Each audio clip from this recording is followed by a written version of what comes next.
Step 1, handstand hop. So going into the handstand, you're going to push off the floor with your shoulders. Now this step is really important because as we do the flick later on, we're going to use this step to stop our arms collapsing as we hit the floor. Step 2, jumping back onto the mat.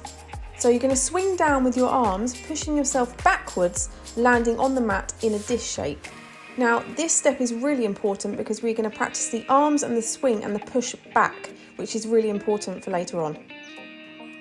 Step 3, over the cylinder. So this is the first 2 steps combined now. So we're going to jump back, we're going to land on the cylinder, we're going to use those shoulders to push away from the floor and go over. Step 4, the back flick on the fast track. So using all the steps we've learned, swinging down with the arms, jumping back, pushing back off the shoulders as we go all the way over, and again, swinging, jumping, pushing away the floor. Step 5, back flick on the floor. So you've mastered it on the fast track, now we're going to take it to the floor. It's exactly the same here, the only thing you're going to notice is it takes more impact through the arms and the shoulders, so really pushing away as you hit the floor. And keep practicing.